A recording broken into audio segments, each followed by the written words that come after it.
Vamos a empezar este evento. Damos muchas gracias al laboratorio Italmex y a su fuerza de ventas que ha hecho el esfuerzo por conectarnos a todos a este webinar. Me da muchísimo gusto presentar a la doctora Ana Cristina King. La doctora es especialista en ortopedia y traumatología, tiene una subespecialidad en artroscopía de hombro, rodilla y recambio protésico de hombro y rodilla. En este momento ella trabaja en el Hospital Médica Sur en la clínica de pie y tobillo, pertenece a la Sociedad Española de Artroscopía y por supuesto también al Consejo Mexicano de Ortopedia y Traumatología, donde lleva el capítulo de pie y tobillo. La doctora es una especialista excelente, además de ser la traumatóloga que me ha salvado muchas veces de problemas a mí y a mi familia, es decir, le agradezco mucho. Y sin más, que disfruten este evento que está patrocinado por Italmex. Muchas gracias. Adelante, doctora. Gracias, muchas gracias por la invitación y vamos a hablar un poco de generalidades de lo que sería la gonartrosis y la coxartrosis. Este es nuestro temario, vamos a ver un poco la definición. La referencia, algo que es sumamente importante. Físico, los algoritmos de tratamiento y finalmente las opciones farmacológicas que tenemos para el manejo. Entonces vamos a empezar con qué es la osteoartrosis. Como ya la mayoría de nosotros sabemos, es una enfermedad que es articular, es crónica y información importante. Seguramente inflamatorio bastante fuerte. Lo que vamos a tener en esta enfermedad es que es importante que ingresen a ellos. Y el hueso subcondral va teniendo cambios también, que es lo que nos genera más dolor en estas articulaciones. El tejido sinovial también se va lastimando, se va engrosando y esto también genera a los pacientes mucha molestia ver sus articulaciones inflamadas. En las radiografías vamos a ver esta esclerosis de la lámina subcondral, que son uno de los primeros datos que podemos ver en nuestras radiografías, y la formación de osteofitos. Y la distensión de la cápsula que se da tanto por el engrosamiento del tejido sinovial como el aumento del líquido sinovial es una de las causas que más molestias le genera a nuestro paciente. Entonces vamos a hablar un poquito de la epidemiología. La osteoartrosis es predominante en nuestra población adulta. Los pacientes mayores de 60 años, la verdad es que prácticamente vamos a encontrar, si lo buscamos, una osteoartrosis en todos ellos, ¿sí? Esta es la 10ª causa de atención hospitalaria en la medicina general, ¿sí? Entonces es una enfermedad bastante frecuente que limita bastante a nuestros pacientes y entonces hace que se acerquen mucho a los servicios de salud. Es también una de las causas principales de discapacidad y que nos hace perder años laborales productivos. Es más frecuente en las mujeres y su prevalencia general en México se calcula en el 10.5%. Los estados como Chihuahua y Nuevo León son los que nos refieren mayor prevalencia de esta enfermedad, aunque probablemente esto sea algo de la estadística como estamos llevando esto. Bueno, sabemos que esto es una enfermedad bastante común, como lo hemos estado viendo, y afecta a todas las articulaciones, puede afectar. A lo mejor vamos a tener más sintomatología en las articulaciones que soportan más peso, entonces en general vamos a tener este problema en las rodillas o gonartrosis, o en las caderas o nuestra coxartrosis. También vamos a tener muy frecuentemente deformidades en los dedos de las manos, sobre todo, y algunas deformidades en los pies. Ahora, ¿qué pasa en cuanto a la fisiopatología de esta osteoartrosis? Entonces, vamos a tener que ser la combinación de varios factores lo que desencadena este desequilibrio a nivel del cartílago celular, lo que va causando que se vayan desintegrando. Entonces, vamos a tener enzimas que van a ir degradando a nuestro cartílago, de volverse esta superficie lisa, lo van a ir degradando y lo van haciendo cada vez más débil y más vulnerable a algunas otras patologías. También tenemos aquí a las interleucinas, que van a condicionar esta degradación de la matriz extracelular a nivel del cartílago. Las metaloproteasas, estas van a ir a destruir las uniones en nuestras proteínas y entonces van a hacer más lábil a nuestro cartílago articular. Las prostaglandinas pueden mediar estos cambios proinflamatorios, por eso es importante a nivel farmacológico tenerlo esto en mente. Y el óxido nítrico va a activar estas metaloproteasas que van a conducir a producción de radicales libres y que finalmente nos van a llegar a que estos condrocitos mueran más fácilmente en nuestras articulaciones. Entonces, macroscópicamente, ¿cómo podremos ver estos cambios, ¿no? De tener esta articulación normal que ven ustedes en el lado más izquierdo de su pantalla, vemos este cartílago que es muy liso, ¿sí? Yo les digo a los pacientes que es como una bola de billar. Cuando la acabamos de sacar de la bolsa, bueno, pues está perfectamente lisa y conforme va pasando el tiempo y se ha caído varias veces de la mesa, pues esta ya no va a ser tan lisa, cada vez va a tener más irregularidades. Al principio vamos a tener irregularidades más leves, como lo vemos en la imagen central, donde va disminuyendo probablemente más que otra cosa el grosor de nuestro cartílago y finalmente este grosor se va a perder por completo, vamos a tener exposición del hueso subcondral y vamos a tener la formación de estos osteofitos, que es lo que va a ir permitiendo que el paciente tenga dolor, rigidez, inflamación, que es con lo que llegan y normalmente a la consulta. Estos procesos degenerativos pueden afectar todas nuestras articulaciones y los podemos ver si somos suficientemente acuciosos con la estructura de cualquiera de las articulaciones de nuestro cuerpo. Ahora bien, ¿cuáles son los factores de riesgo que podemos tener para la osteoartrosis? Entonces, si ven ustedes esta gráfica, podemos tener muchísimos factores de riesgo, ¿sí? No está muy claro cuál es el que tiene más influencia sobre él, pero sabemos que esto no nada más es un desgaste físico, un desgaste que está causado por el roce de todos los movimientos que realizamos a nivel de nuestras articulaciones, sino que se ve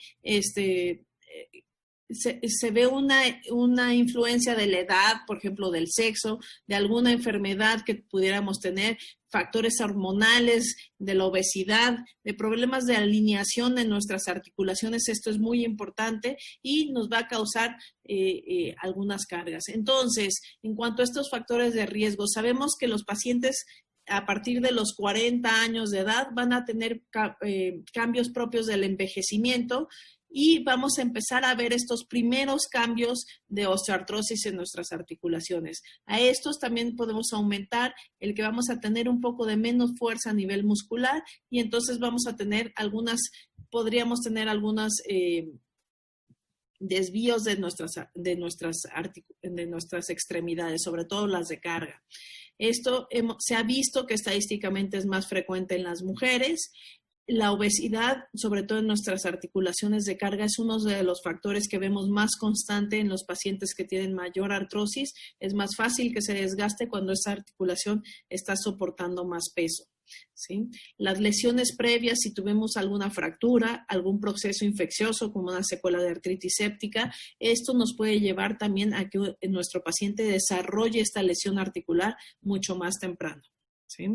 Algunos factores genéticos raros que se asocian a problemas en la formación de las proteínas del colágeno, esto nos podría llevar también a osteoartrosis muy tempranas en nuestros pacientes. Ahora bien, ¿cuáles son los síntomas que en general van a llevar a nuestro paciente a buscar atención médica? Pues ustedes los conocen perfectamente y es principalmente el dolor, ¿sí? El dolor que va a ir cambiando conforme vaya avanzando la enfermedad, los vamos a ir viendo durante la plática.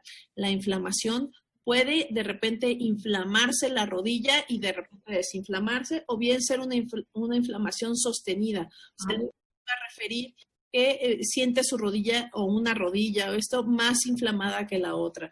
Puede haber también rigidez, ¿sí? Que también va a ir aumentando conforme vaya aumentando si quedamos mucho tiempo sentados, le cuesta al paciente trabajo ponerse de pie. ¿sí? Crepitación, y no estamos diciendo de estos sonidos que cuando doblamos o estiramos nuestra pierna, si bajamos las escaleras, oímos un clac a lo lejos, sino más bien cuando ponemos nuestra mano sobre de la rodilla y esta rodilla truena, sentimos como que hay arenita dentro de esa rodilla, esa es la crepitación que más nos debe de preocupar. ¿Sí? Entonces, por ejemplo, en la gonartrosis, estos son los cambios que vamos a presentar. Una articulación con unas superficies de cartílago muy lisas, con unos meniscos sanos, unos buenos...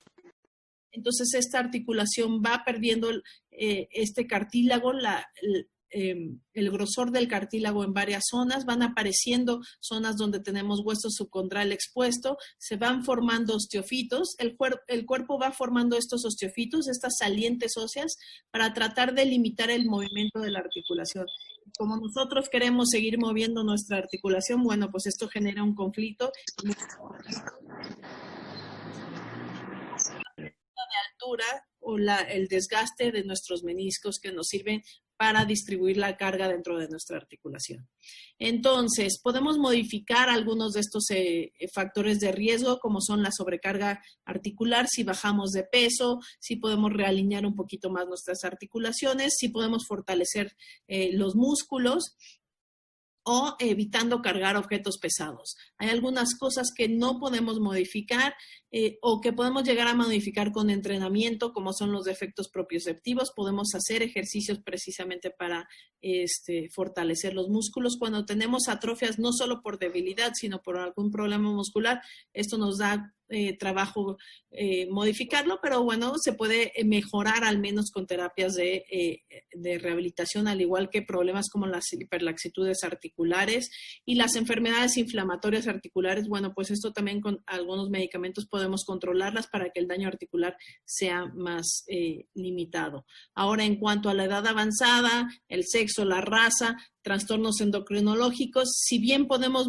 modificar o mantener hasta cierto punto controladas las enfermedades metabólicas o endocrinológicas, el resto de los factores no es posible que los modifiquemos y por lo tanto no vamos a poder quitarlos o disminuirlos en nuestro paciente. Entonces, ¿cómo se presenta nuestro paciente al consultorio? En general son estos pacientes que ya vemos como en esta fotografía con las rodillas desalineadas y que presentan un dolor articular intenso que no los deja moverse y que este dolor fue iniciando de forma insidiosa, ha ido de menos a más sin que realmente tenga una causa que podamos, que el paciente le pueda achacar propiamente, ¿sí? Puede tener rigidez muscular, articular, como ya habíamos dicho, a estos pacientes que les da trabajo de pie o cuando se incorporan en las mañanas, empezar a andar, se sienten como que varios pasos, hay mucho dolor hasta que ya esta articulación recupera parte de esta fluidez del movimiento. Tenemos esta crepitación, la deformidad ósea y el derrame articular. Entonces, en cuanto al examen físico, ¿qué es lo que debemos de nosotros buscar en estas articulaciones? Primero tenemos que hacer el interrogatorio de nuestro paciente, saber cuándo iniciaron la sintomatología, desde hace cuánto tiempo, qué es lo que, si ellos refieren a algún trauma o algo, estuvieron caminando mucho tiempo, que fue ahora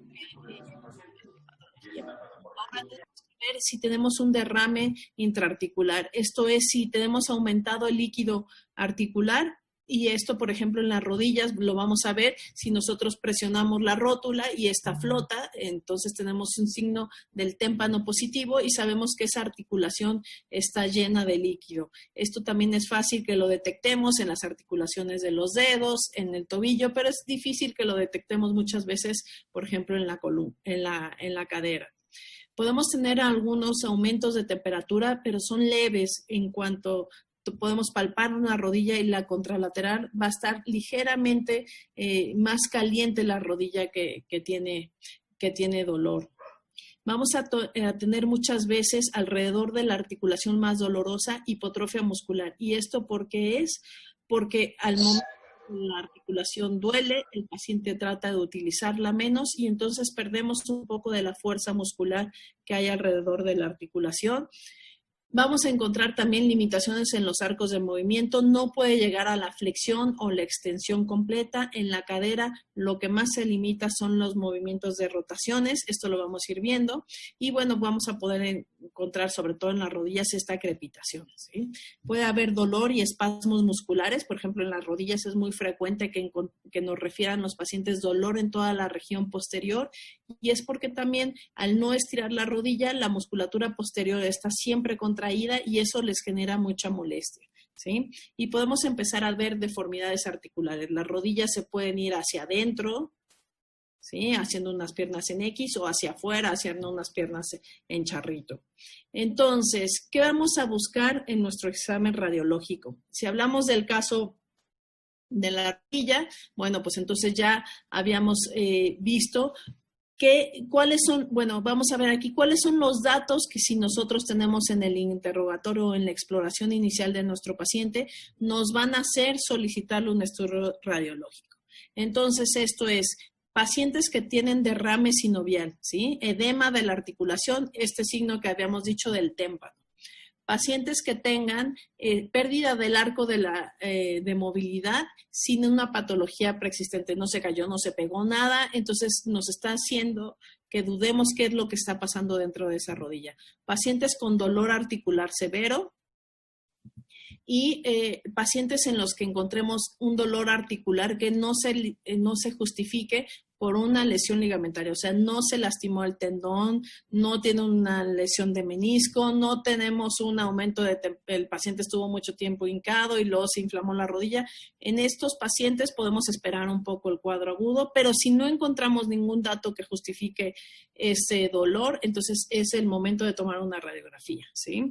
También en los pacientes que aunque hayamos encontrado datos de justificación, no respondan adecuadamente al tratamiento que vamos a iniciar farmacológico, o los pacientes que vamos a enviar por cualquiera de estos motivos a reumatología o a ortopedia.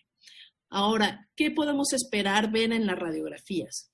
Bueno, entonces, en cuanto a la clasificación radiológica de la osteoartrosis, esta la podemos aplicar a cualquiera de nuestras articulaciones. Es una articulación completamente sana, ¿sí? En el grado 1 vamos a empezar a ver cambios sugestivos de estrechamiento articular y de osteofitos. No vamos a verlos precisamente, pero ya empezamos a ver diferencias contra la articulación contraria.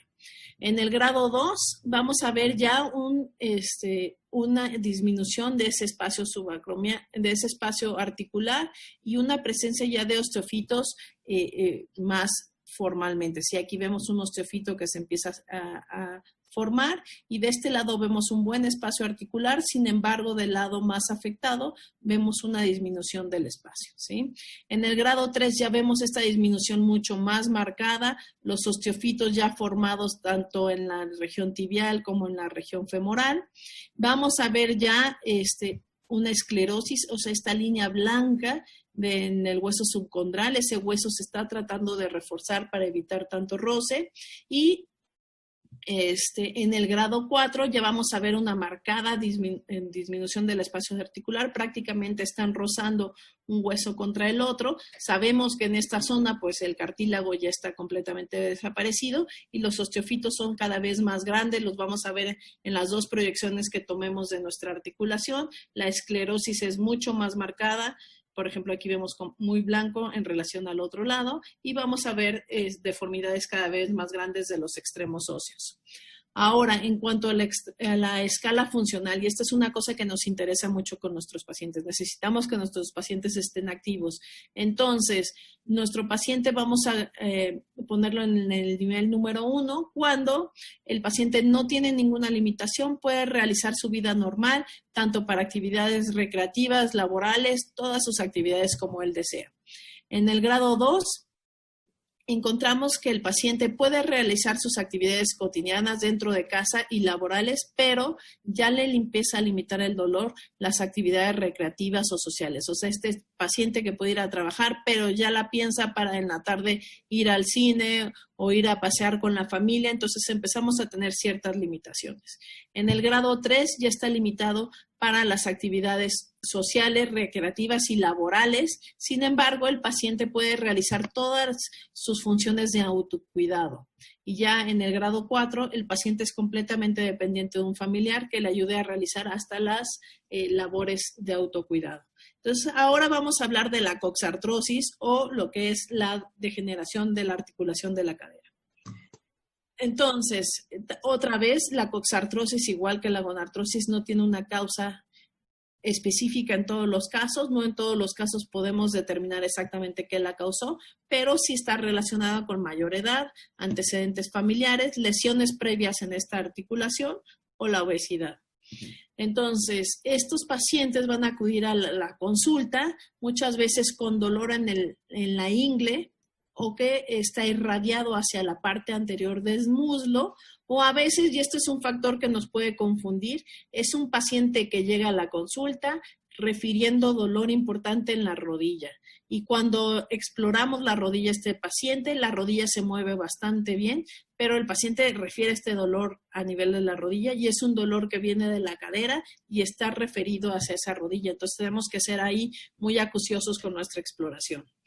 La rigidez de la articulación de la cadera es muy característica, no los deja levantarse cómodamente, ¿sí? Entonces, cuando están sentados y se ponen de pie, tienen que permanecer un tiempo un poco encorvados y después poco a poco se van pudiendo levantar.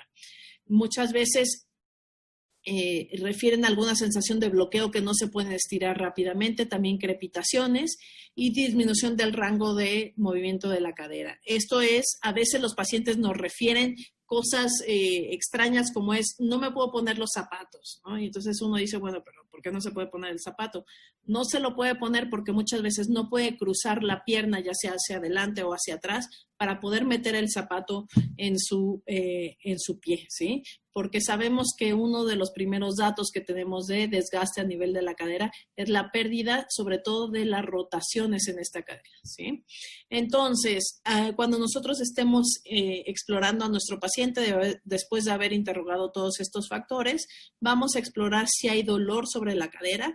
Si nuestro paciente tiene un poco de sobrepeso, esto va a ser difícil que lo encontremos, pero sí vamos a encontrar la limitación de los movimientos, tanto los pasivos como los activos, ¿sí? Podemos encontrar dolor a la palpación en la región anterior de la cadera y vamos a tener problemas para la marcha, ¿sí? Los pacientes que ya tienen una lesión crónica y que esto ha hecho que tengamos esta hipotrofia muscular de la que hablábamos hace un tiempo, vamos a encontrar hipotrofia a nivel del glúteo y muchas veces van a caminar sin poder levantar completamente esa cadera, lo que les da una marcha un tanto claudicante, ¿sí? Se va a inclinar su cadera hacia el lado contrario. Entonces, en cuanto a las pruebas de imagenología que vamos a solicitar, nosotros vamos a solicitar inicialmente una radiografía simple de su cadera, donde vamos a poder ver los datos que ya referíamos en las radiografías de rodillas, ¿sí? Vamos a ver una disminución de los espacios y vemos aquí como ya prácticamente no podemos distinguir dónde está el fémur y dónde está el acetábulo, la formación de osteofitos, esclerosis de los bordes y muchas veces vemos geodas o pequeñas perforaciones en nuestros huesos. Cuando queremos tener un estudio más completo y saber si tenemos alguna pérdida ósea, entonces en estos pacientes lo que en general pedimos, más que una resonancia magnética, en la cadera nos vamos más por una tomografía axial computarizada. Ahora bien, ¿qué vamos a hacer en cuanto al tratamiento de estos pacientes? Pues lo primero, si estamos viendo que la obesidad o el cargar peso es importante generador de estas molestias, pues vamos a pedirle a nuestro paciente que baje de peso, que lo cual normalmente es bastante complicado, porque además les genera dolor mucho de los movimientos, entonces no pueden hacer ejercicio. Pero bueno, disminución de peso, ejercicios en los que fortalezcamos el músculo sin estar moviendo las articulaciones, entonces sobre todo ejercicios isométricos que nos permitan ganar esta fuerza en el movimiento y que les permitan a ellos caminar más libremente. Utilizar terapia frío-calor ¿sí? Frío cuando hay mucho dolor, calor en general para evitar la inflamación crónica. En los casos más agudos, las rodilleras, pero no usarlas crónicamente, ya que esto puede generar también pérdida de la fuerza muscular. Podemos utilizar también minimizar las actividades que agraven la enfermedad. Por ejemplo, subir y bajar escaleras lo puede hacer el paciente, pero no debe de ser su actividad deportiva, ¿no? No debemos de hacer actividades deportivas con impacto y podemos en algunos casos utilizar un bastón para distribuir mejor la carga de peso y que no tengamos problemas o que disminuyamos un poco el dolor sobre nuestra articulación. Ahora, en cuanto al manejo farmacológico, podemos usar paracetamol, podemos usar AINES, ahorita vamos a ver un poquito más de esto. En algunos casos muy específicos podríamos utilizar ocasionalmente algunos corticoides intraarticulares. Yo no soy muy partidaria de las inyecciones intraarticulares, pero bueno, está descrito si se pueden utilizar muy juiciosamente, y la viscosuplementación, sobre todo en las etapas más iniciales de este problema.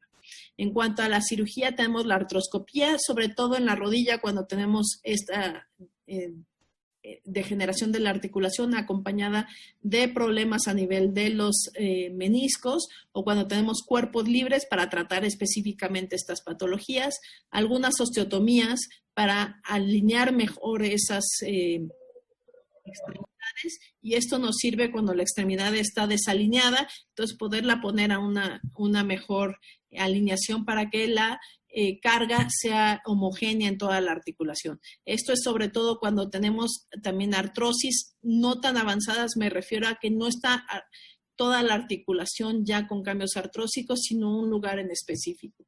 Cuando ya tenemos una enfermedad mucho más avanzada, entonces nos vamos a ir por las artroplastías. En la rodilla en general es una artroplastía completa.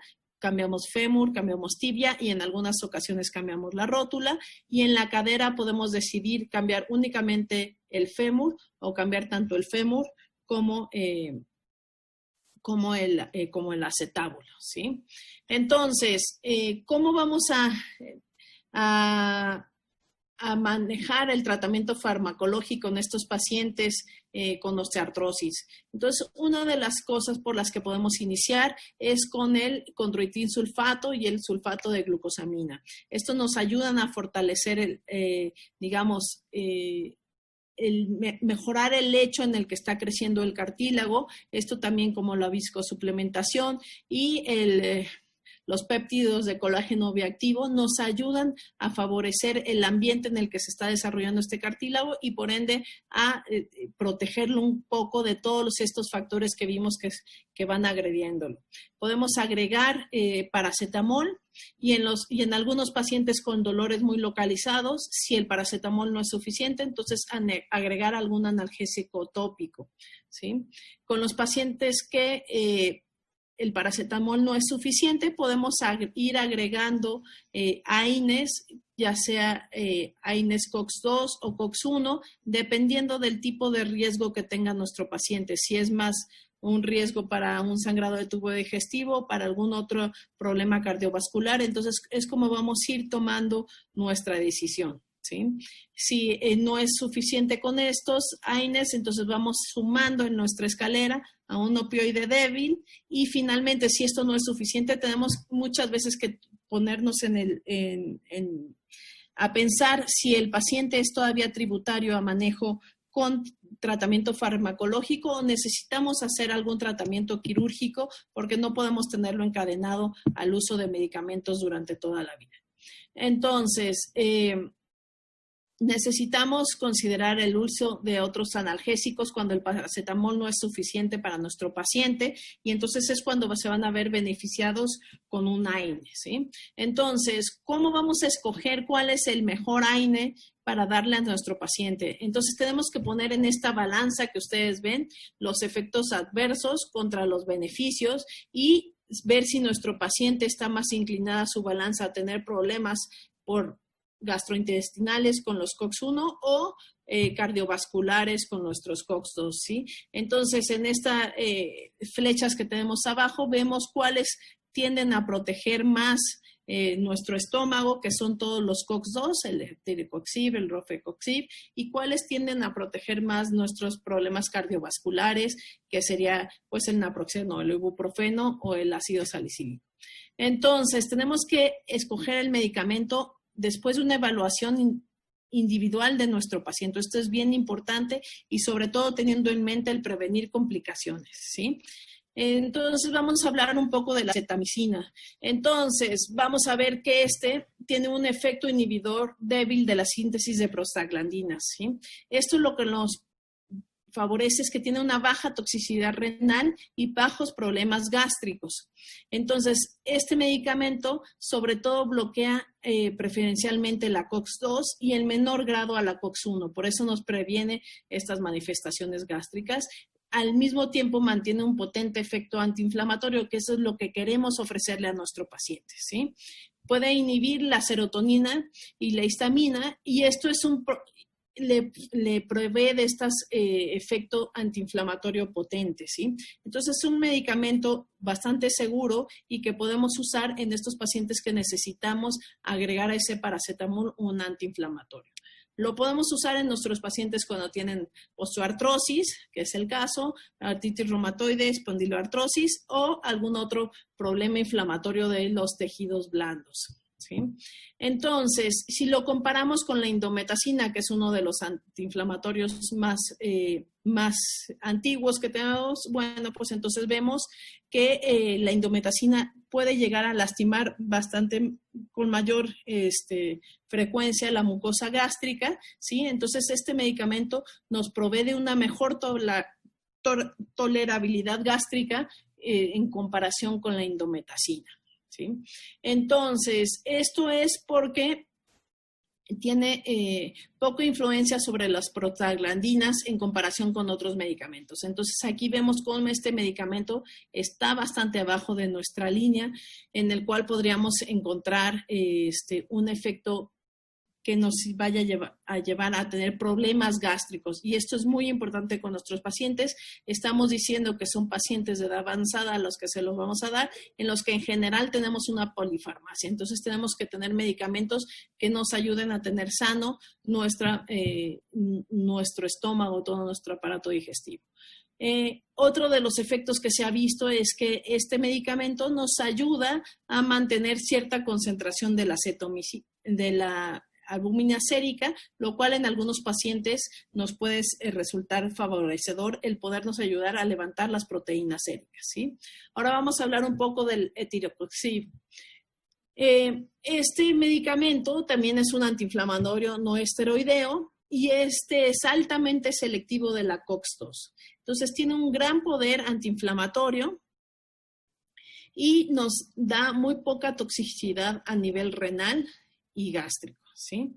Una de sus ventajas más grandes es que tiene muy buena biodisponibilidad a nivel oral, por lo que le podemos dar sin ningún problema en vía oral y el paciente no va a tener que inyectarse, ¿sí? Muchos de nuestros pacientes están acostumbrados a estarse inyectando y bueno, estos medicamentos les ofrecen un alivio rápido y igual de efectivo o más efectivo que si estuviéramos inyectando los medicamentos, ¿sí? Entonces, las indicaciones para utilizar este medicamento son el tratamiento agudo y crónico de los síntomas de la artritis reumatoide, ¿sí? El tratamiento de la espondilitis anquilosante, sobre todo el tratamiento de la artritis gotosa aguda en las fases agudas, ¿sí? Entonces, nos ayudan en general como coadyuvantes para el alivio del dolor agudo. También podemos utilizarlo en algunos casos de dismenorrea, en dolores posquirúrgicos y en dolores posquirúrgicos también asociados a la cirugía ginecológica. ¿Okay? Entonces, si vemos aquí en esta gráfica, lo que tenemos marcado en rojo es cómo actúa el diclofenaco contra el etirocoxib, que está en azul, en el cual podemos ver que las lesiones que podemos tener a nivel gástrico son mucho más elevadas cuando utilizamos diclofenaco durante más tiempo que si usamos este medicamento, el etoricoxib, ¿sí? Entonces es un medicamento que podemos usar durante más tiempo de una manera mucho más segura, ¿sí? Entonces vamos a ver aquí también otra vez, como podemos ver, las complicaciones a nivel gástrico, otra vez más elevado para el diclofenaco. Entonces vemos cómo este medicamento nos ofrece una buena seguridad a nivel gástrico.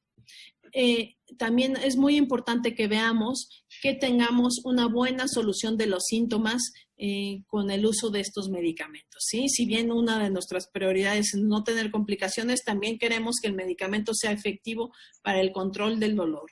Entonces podemos ver cómo el etoricoxib tiene un efecto bastante rápido. En la primera semana de tratamiento podemos ver cómo mejoran los pacientes y este efecto, si bien se ve el otro medicamento nos puede ganar en la segunda semana, pero podemos mantener un efecto analgésico en ambos medicamentos para la cuarta semana con el etoricoxib a la cabeza. Entonces, tenemos aquí una tabla donde nos habla de todos los efectos secundarios que pudiéramos tener en cuanto a estos medicamentos. Y vemos cómo el etoricoxib tiene mucho menos efectos secundarios en general que otros AINES, ¿sí? El único que podemos ver que tiene el etoricoxib contra del otro sería la sedación, pero la verdad es que es un efecto bastante raro y muchas veces esto podemos darle por la dosificación que lo usamos una vez al día. Bueno, pues podemos dárselo en la noche para evitar este tipo de efectos secundarios, ¿sí? Entonces, en cuanto a nuestras consideraciones finales, podemos poner de manifiesto que es muy importante esta enfermedad, la osteoartrosis, porque causa mucha discapacidad en nuestra población. Es una de las causas que más provoca la pérdida de años productivos en nuestra población y esto no conviene ni al paciente ni en general al país, ¿no? La prevalencia de osteoartrosis, como veíamos al principio, es de 10.5. Ahora, si lo dividimos por rangos de edades, los pacientes que tienen 60 y más, pues este número se dispara, ¿sí? El tratamiento de estas patologías debe de ser un tratamiento conjunto, donde podamos iniciar con las medidas generales, agregar posteriormente un tratamiento farmacológico que vaya de la mano con un tratamiento de rehabilitación y si esto no está dando los resultados que nosotros necesitamos, en vez de perpetuar a este paciente y dejarlo con menor movilidad, limitando sus actividades, pues debemos de ofrecerle un tratamiento quirúrgico que nos ayude a reincorporarlo a todas sus actividades, ¿sí? Es muy importante que nosotros individualicemos a nuestro paciente, veamos cuáles son sus factores de riesgo, ¿sí? Si tiene un factor de riesgo más hacia lo cardiovascular o más hacia lo gástrico, para que nosotros podamos decidir cuál es el AINE que mejor le acomoda y cuál es el mejor traje a la medida para este paciente. Entonces, tenemos varias opciones que nos ofrece el laboratorio que hoy nos patrocina, Italmex, y constituyen diferentes opciones que tenemos en esta gama de medicamentos y que pueden englobar tanto para los pacientes que necesitamos tener una mayor cobertura y protección a nivel gástrico, como un poco más de protección a nivel cardiovascular y que son muy efectivos, ya lo vimos, nos ayudan a mantener controlado este paciente, controlado el dolor durante un periodo de tiempo prolongado y teniendo buena actividad de analgesia desde la primera semana, ¿sí? Muchas gracias y pasamos a la sesión de preguntas y respuestas. Muchas gracias por la plática, doctora. Excelente, como siempre, uno siempre aprende escuchándola a usted. Ha estado muy activo el chat. Tengo muchísimas preguntas. Vamos a tratar de hacerlas todas o de llenar la mayor posible, ¿no? Me preguntan que si los antecedentes de una artroscopía se relacionan a mediano y largo plazo con la generación de una osteoartritis.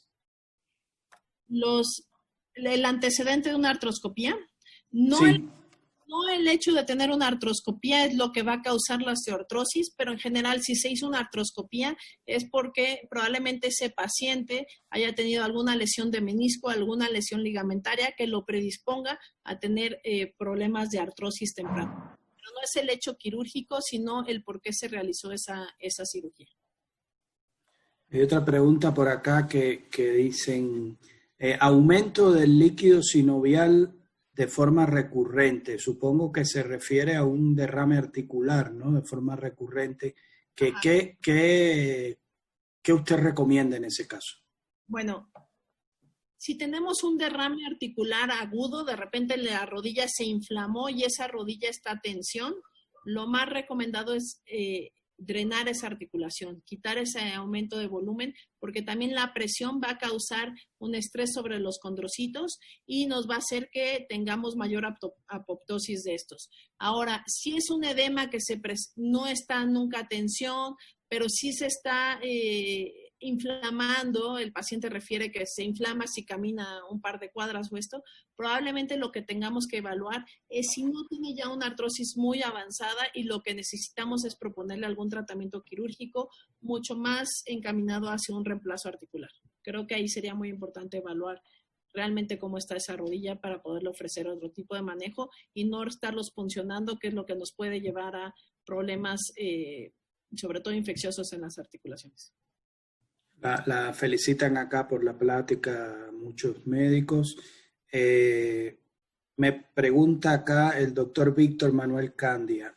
¿La cirugía por lesión del ligamento cruzado anterior pudiera a mediano o largo plazo desencadenar una osteoartrosis?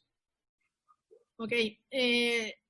Cuando se rompe el ligamento cruzado anterior, lo que vamos a tener es una inestabilidad de esa rodilla, ¿no? Va a condicionar que esa rodilla se pueda mover más de lo que debiera. Y esto sí definitivamente va a condicionar que se puedan lastimar más los meniscos y entonces que podamos tener un mayor desgaste.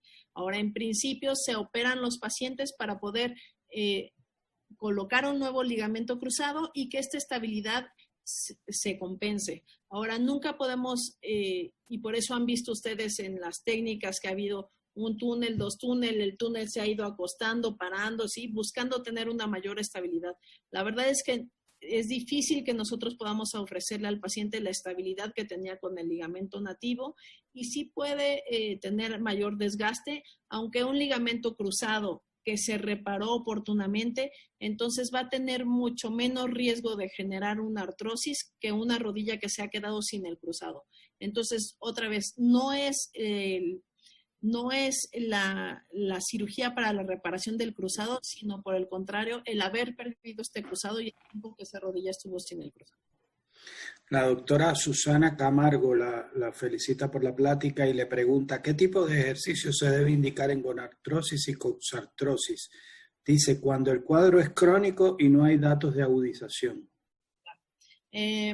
Sobre todo necesitamos indicar ejercicios en los que fortalezcamos el cuádriceps, ¿sí? Entonces yo siempre les digo a los pacientes, pongan levantarse su pierna extendida, ¿sí? Porque les duele estar doblando y estirando, ¿sí? Entonces ponemos la pierna extendida y la estamos levantando. Esto nos va a fortalecer mucho el cuádriceps y podemos jugar con indicarles que roten el pie hacia afuera para fortalecer toda la musculatura interna.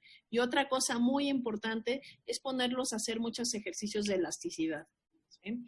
Entonces, ponerlos a que traten de tocar lo más que se puedan las manos con la punta de sus pies, ¿sí? Ya sea parados, sentados, como quieran, pero sí hacer esta elasticidad. Les decía yo en la plática que mucho del dolor posterior es por este acortamiento que tenemos de la musculatura posterior. Entonces, si ganamos esta elasticidad, va a mejorar.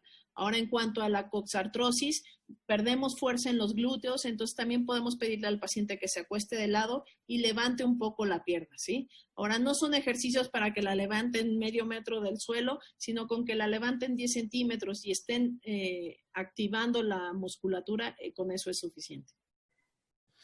La doctora Francisca Mora nos pregunta, cuando hacemos una punción y sacamos líquido sinovial, pregunta, ¿podemos dar analgésicos y por cuánto tiempo? Ok, otra vez, digo, nada más me gustaría recalcar que siempre que vayamos a hacer una punción, debemos de hacerla con toda la técnica asepsia. Acuérdense que las punciones son estériles, cada que nosotros funcionamos, podemos tener algún problema de infección, sobre todo en una rodilla que está tendiendo a inflamarse o en cualquier articulación que tiende a inflamarse, porque, bueno, pues la comida es para crecer, ¿no? entonces necesitamos hacerla con asepsia y antisepsia. Si sacamos mucho líquido, este líquido debe ser claro, amarillento, ¿sí? Más o menos no muy viscoso. Si lo vemos blanco, si lo vemos muy rojo, algo está pasando dentro de esa rodilla y nos debe de llamar la atención. Si algo vemos raro en la consistencia de ese líquido, vale la pena mandarlo a un cultivo, a un citoquímico, para que nos demos cuenta de qué está pasando dentro de la rodilla. Ahora, ya después de que decidimos que esto es necesario, lo hacemos con la técnica de asepsia y antisepsia. Lo ideal es sí ponerle un vendaje un poco compresivo para que esa rodilla no se vuelva a llenar y ponerle hielo local y le podemos dar algún antiinflamatorio. Ya vimos aquí que vamos a escoger un analgésico y un antiinflamatorio de acuerdo al traje que diseñemos a la medida de nuestro paciente, ¿no? Yo creo que esto es muy importante. Otra pregunta tengo por acá. El doctor Mauricio Goodfrank. En la gonartrosis, usted nos describe el tratamiento intraarticular de plasma autólogo de células madre cultivadas.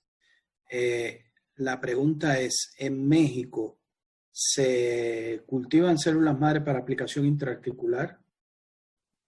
En México se cultivan células madre, hasta donde yo sé no, pero tampoco estoy completamente familiarizada con ese tema. Hay algunos protocolos muy puntuales donde se habla de tomar células madre del propio paciente, se hace como una toma de médula ósea, como lo que hacen para las biopsias cuando tenemos leucemia, y entonces esto lo centrifugan y lo podemos poner en las articulaciones. Esto, la verdad es que aún no se ha comprobado que tengan un beneficio más grande que el utilizar algunos antiinflamatorios, por lo que en algunas publicaciones lo consideran realmente una medida antiinflamatoria, nada más analgésica para las articulaciones. Yo creo que finalmente por ahí va el futuro de cómo llevemos a cabo los tratamientos de las artrosis, ¿no? Tratando de regenerar esas articulaciones, pero todavía no estamos en esa etapa. Y que yo sepa, no estamos haciendo cultivos de médula ósea, pero... El doctor Evaristo Ávila, ¿cuánto tiempo se puede usar etoricoxib en pacientes con osteoartritis?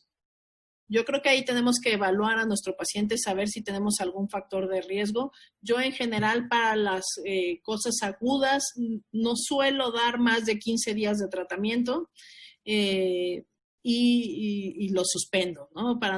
No manejo yo tanto a los pacientes reumáticos que se usan crónicamente, sino más bien son las cosas agudas y lo trato de sustituir más bien por otro tipo de analgésicos, ¿no? Si el paciente tiene que estar volviendo y 15 días ya a lo mejor descanso y al mes volvemos a iniciar esto. Si el paciente tiene que estar cayendo mucho en el uso crónico de medicamentos, es cuando les digo a lo mejor vale la pena evaluar realmente un tratamiento quirúrgico antes de tener complicaciones en cuanto a muchos sentidos, no solo por el medicamento, sino por la falta de actividad de nuestro paciente. La doctora Hortensia Gabriela Franco, ¿cuál es la vida media de una prótesis de rótula? De rótula. Las prótesis compartimentales que podrán ser de rótula aislada o de un compartimento tienen una vida media un poco más corta, andan alrededor de los 5 o 10 años, pero en general vamos a hablar de una prótesis total de rodilla, que es la más común que vemos, y esa en principio depende mucho de cómo lo cuide el paciente, pero alrededor de 15 a 20 años son la vida media que ahorita podemos ofrecerle a nuestro paciente, pero otra vez, si tiene un buen mantenimiento de esa prótesis, hace ejercicio, no sube de peso, etcétera. Claro. Doctor Jorge Pérez pregunta, ¿qué le recomienda a un paciente de 30 años deportista que sufrió una lesión de ligamento cruzado de rodilla y lesión de meniscos? Él pregunta, ¿tratamiento quirúrgico de manera directa o conservador? El paciente sufrió una lesión de ligamento cruzado, ¿sí? De ligamento cruzado y meniscos. Es un paciente joven. Joven, deportista. Yo diría que se debe de operar lo más pronto posible. Y esto es en los pacientes jóvenes, deportistas, que tiene una lesión del ligamento cruzado en cuanto baje el edema, o sea, a lo mejor a la semana, a los 10 días de la lesión. Si tiene un menisco que está luxado y la rodilla está bloqueada, entonces hay que hacerlo inmediatamente. Entre más pronto, mucho mejor para este tipo de pacientes. Me preguntan, ¿qué opina usted de los ISADOAS? La doctora Sara Peraza. De los ISADOAS. A ver, no sé si me pudieran dar más información de qué es lo que... Ella dice, ¿qué opina de medicamentos como el condroitin sulfato, la glucosamina? Ok, perdón. Bueno, yo creo que tienen nos funcionan la evidencia bibliográfica nos dice que nos funcionan sobre todo en los niveles grado 1 y grado 2 de degeneración de la articulación. Entonces, son probablemente, eso es lo más difícil porque a lo mejor estos pacientes muchas veces ni vienen al consultorio, ¿no?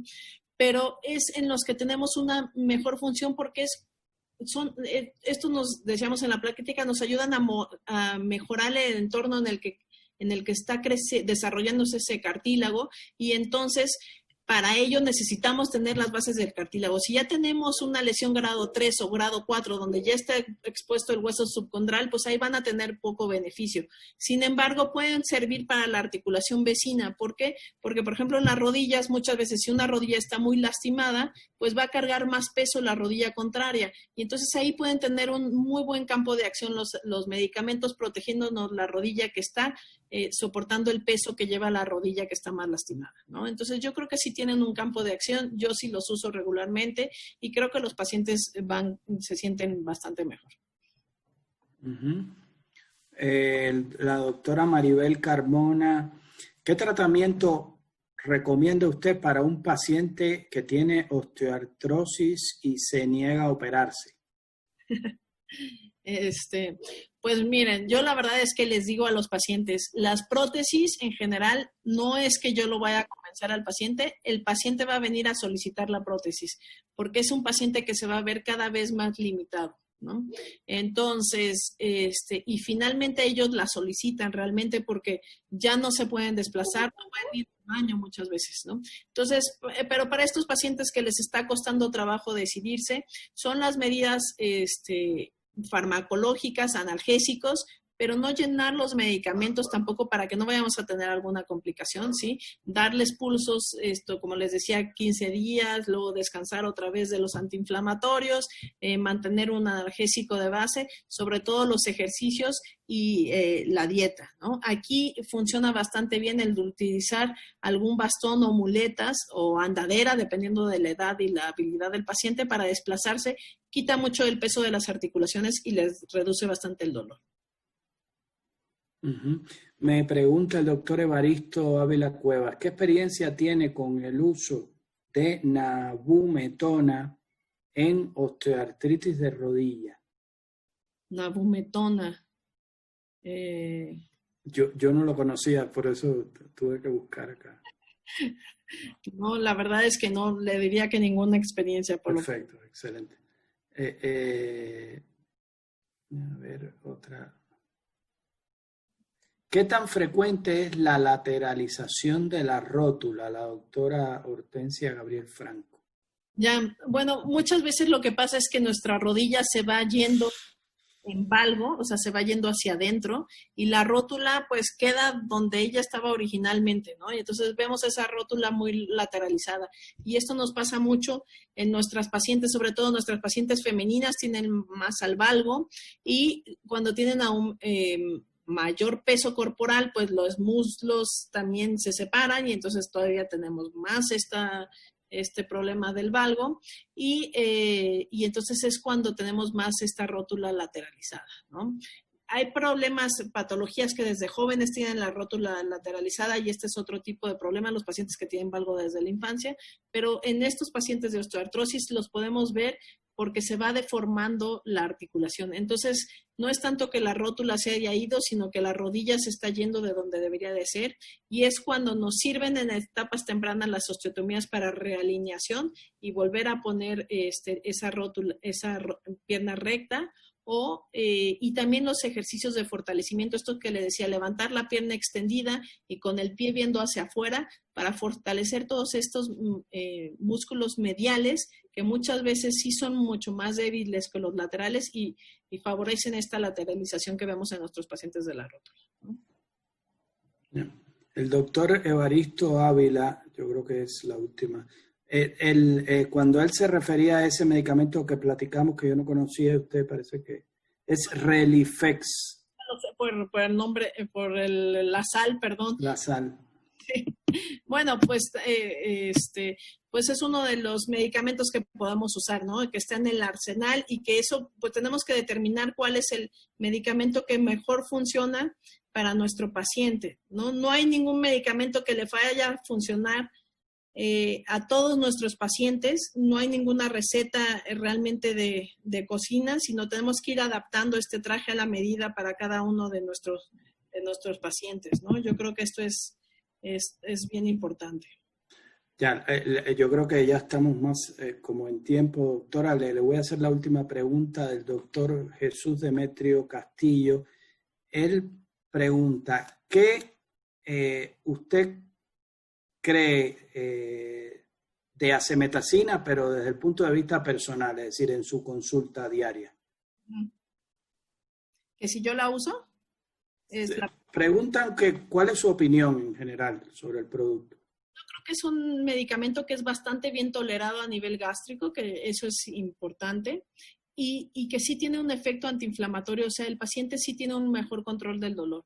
Entonces, si bien no es para todos los pacientes, creo que sí es una herramienta que podemos tener muy a la mano para el uso de del tratamiento antiinflamatorio en los casos de osteoartrosis. Creo que sí vale la pena tenerlo dentro de nuestro armamento.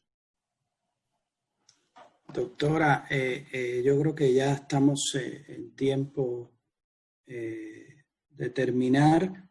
Le doy las gracias por esa plática tan... las pláticas suyas son siempre muy, muy fáciles de entender. Es algo que uno agradece mucho, uno que no es especialista en estas cosas, aprende siempre mucho porque las cosas se hacen muy fáciles. Ha recibido muchísimos comentarios en la red, todos son buenos, la verdad, excelente plática, todos son muchísimas gracias, excelente charla.